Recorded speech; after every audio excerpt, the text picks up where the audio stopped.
the Midwestern movie reviewer, and this is Blockbuster summer movie season. So there are lots of movies out in the theaters. So I encourage everyone to get out there and support your favorite actors and actresses.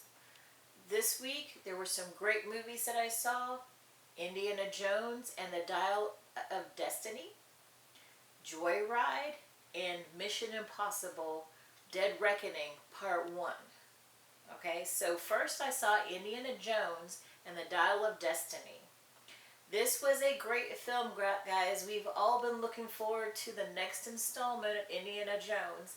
And, Harrison Ford, we're all like, does he have any more in him? Can he still do this?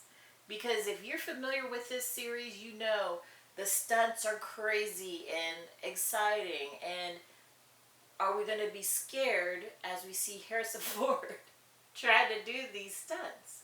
So I can pleasantly say it wasn't too frightening.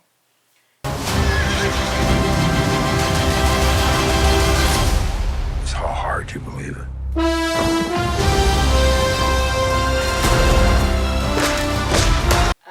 He stars in this movie with Phoebe Waller-Bridge, and if you're familiar with the series Fleabag, I think it's on HBO, or now it's called Max. I think it's on Max,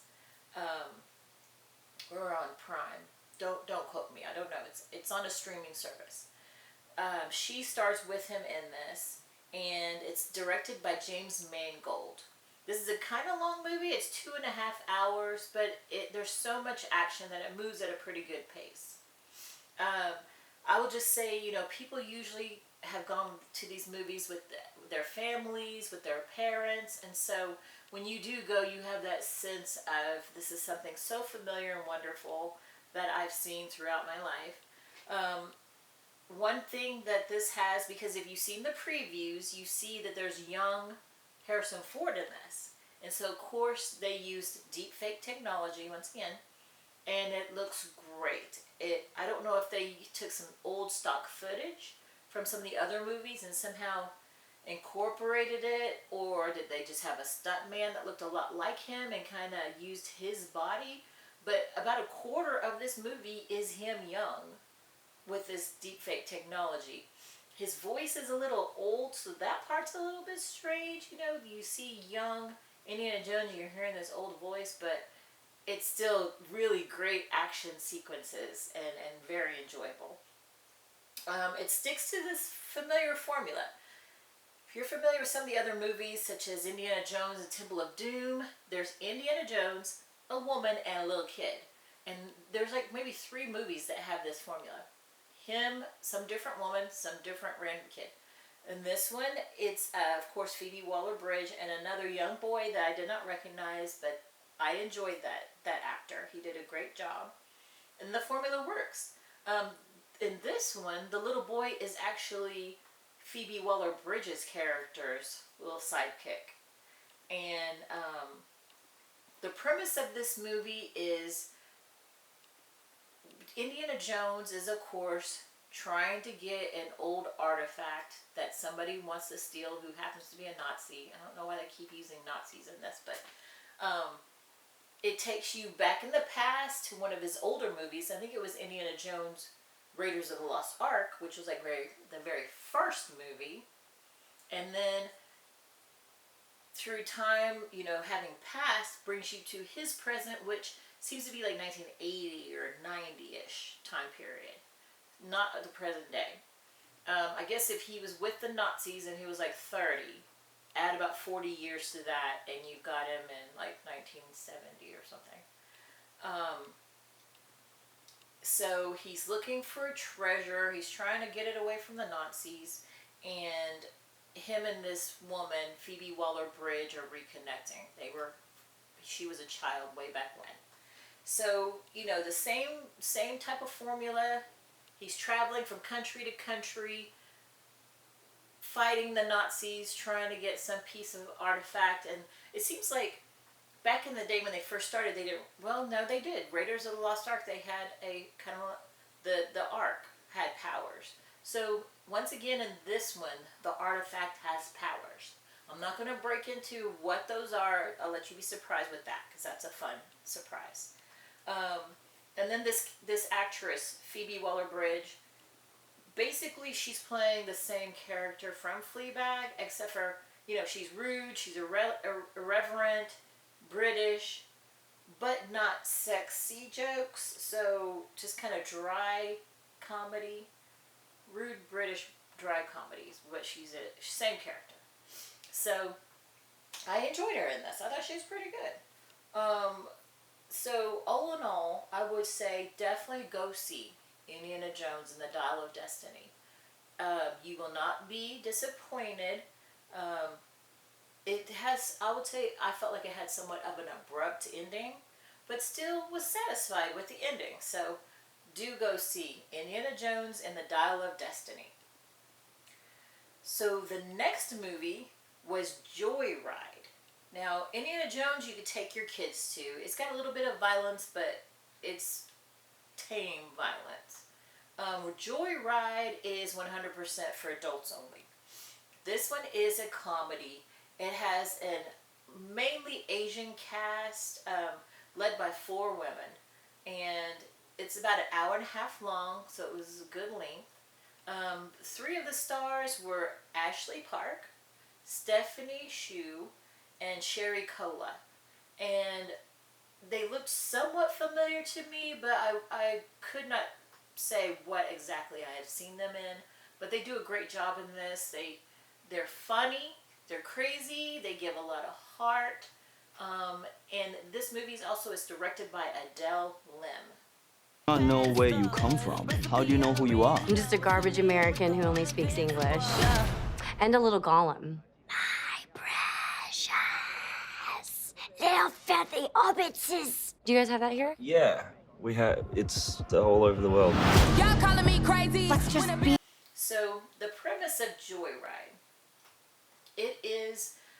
there's a lady who she works for this company, and because she's Asian, they want to send her to China to try to close a deal. She doesn't speak Chinese, but she's going with it because she wants this promotion. So she gets one of her friends and says, hey, I need you to be my translator on this trip. Her friend goes, that friend grabs another friend, and when they get to China, they meet another friend of theirs. So there you go, you got the 4 girls on a road trip. The funniness ensues because of all these crazy things that happen along the road trip. So the way I would describe this is take Bridesmaids plus Crazy Rich Asians, and then take that and add it to, what's that one, The Hangover. That's basically what this is. Crazy Rich Asian Hangover. So this is definitely for adults because there's drugs, there's sex, there's nudity, language, everything you can think of that you don't want your children to see is in this movie. But as an adult, as a consenting grown adult, you could watch this and you would laugh and you would think this was so funny. Crazy, and throw in there heart, because you have this vulnerable character, doesn't speak Chinese, because she was adopted by a white couple when she was little, and then she's trying to deal with her identity and feeling in her body like she belongs in a community. And who of us haven't had some of these feelings? I mean, maybe some people haven't, but I would say that I have. So I could relate to this woman, and it made it very enjoyable. I really, really enjoyed this movie. Joyride. It's in the theaters. Go see it. Next movie was another blockbuster that we're so excited to see. That's from a big, big series. Yes, Mission Impossible, Dead Reckoning Part 1. I was able to see a sneak peek of this, so I saw this a little bit early. This is a long movie, folks. And I'm going to have to complain, okay? I'm going to have to complain. And this is hard for me because I love Tom Cruise. I'm going to tell you a little anecdote real quick. When I was 18, I think, He came to a small town where I was going to school. He was filming, what is that movie? He was filming Rain Man. And he walked around and he asked me, what did I think of the filming? And his eyes were so gorgeous. He was in the prime of his gorgeousness back then, guys. And so since that day, I have been a huge Tom Cruise fan. Okay, so I go into this theater to see this, and I'm seeing it on IMAX, guys. And I recommend seeing this movie on IMAX if you get a chance. I go in there, and what do? They show me a preview of Mission Impossible Dead Reckoning Part 1. I'm getting ready to watch the movie. I don't want to see a preview of the movie right before I see it. Okay. Not only do they do this, but they play another movie's preview twice in a row. What? This was not well executed, whoever set up these previews. So you're irritated before you even start to watch the movie. And then they show you a behind the scenes reel that they made. That's like 10 minutes long. I kid you not, there was like 40 minutes or 45 minutes of previews and trailers and behind the scenes before you're watching and starting a 2-hour and 43-minute movie. I was about to lose it. I'm like, please, can we just see the movie? Can we see what we came to see? Okay, my rant is over. So, this movie, I guess a lot of these movies are directed by this person, Christopher McQuarrie. So he's real good with action and just keeping you so on the edge with the tension and, the suspense. So he did a great job. This movie stars Tom Cruise. Haley Atwell is the main character that really works closely with him. And then Rebecca Ferguson is one of the characters who has been ongoing in the series. She's been in a few of the movies. One of the new actresses they brought on was Pom. I don't know if I'm going to pronounce this right. Pom Clementif.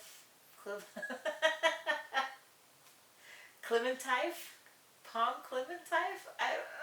Okay. She's a French actress from the Guardians of the Galaxy movies, y'all. Mantis. I love her in the Guardians of the Galaxy. She's so sweet. She's so funny. I love her character. In this, she's evil. And, oh my God, she's so good at being evil. I loved her in this movie. She's actually a good nemesis for Tom Cruise, which is, you wouldn't think of her being on, a good level with him, but she was. She did great. There's so many fight scenes with men, women, everybody just mixing it up. Oh, and of course, what do you get in a Mission Impossible movie with Tom Cruise? Tons of scenes of him running with that style he does, and he looks like he's running so fast. I love it. He did that probably too much in this movie. He probably ran 4 or 5 times.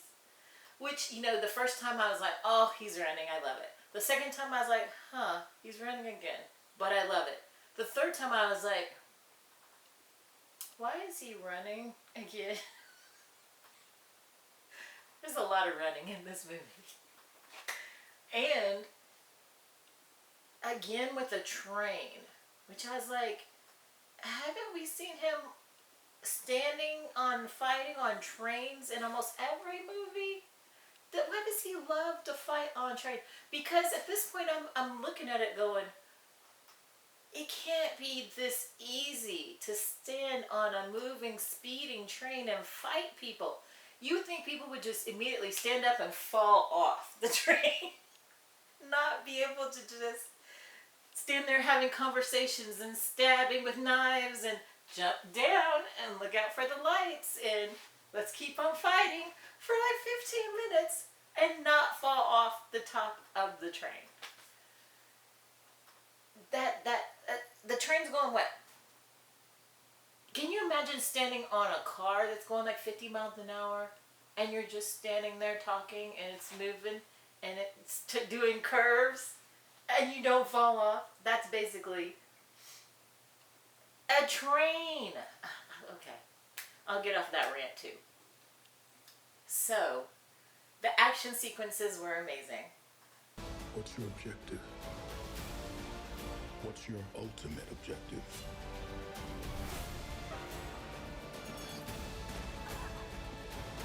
Your life. Tom Cruise looks pretty good for 62 years old.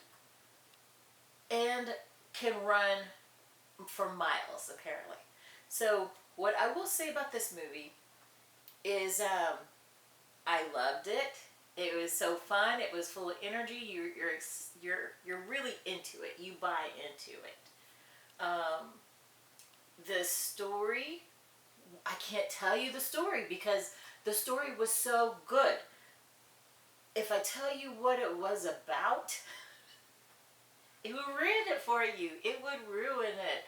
Let me just say, the person, whatever it is that he has to, like, will you take this mission, and if you accept, and it's gonna implode in 5 seconds, he of course he takes the mission. It's a great mission. Like, it's hard. You're like, how is he gonna solve this one? Because you're used to, like, okay, the bomb's about to explode. Do you cut the green wire? You cut the red wire. Of course, there's bombs. There's a bomb scene. They can't do these movies without a bomb that you gotta defuse. But it's so much better than that. So I'm excited for you to go see it. I will probably go see this again because I enjoyed it that much. Trying to think if there's something else I should tell you about it. The acting is great. It doesn't. Most of these movies don't have any themes that I need to tell you about. It's just, Indiana Jones. I'm off of that one, but it did have some themes of family that were kind of touching. Joyride, I did tell you about the adoption and identity. This one, though, I would love to tell you what the theme is, but that would ruin it for you. I don't want to ruin the movie for you. But as the Midwestern movie reviewer, I would say go see this movie. I'm trying to think if you should take your children to this movie. Yeah, take your children. I think they might get bored with the length of it because it's so long. The length is adult length, let me tell you that. But the actual content, maybe if they're tweens or early teens, they would be into it. They would really enjoy it and be able to be focused for that amount of time. So, my recommendation is go see Mission Impossible, Dead Reckoning Part 1, and knowing that it's Part 1, you're not going to get it fulfilled. It ends in a good way, but still it's going to be continued. So we're looking forward to that continuation. We don't know when it's happening, but we're looking forward to it. Thank you. Please like and subscribe and hit the notifications and watch more of my videos. Since it's summer, there's going to be lots of movies coming out, and I would love you to see the movie reviews. Thank you.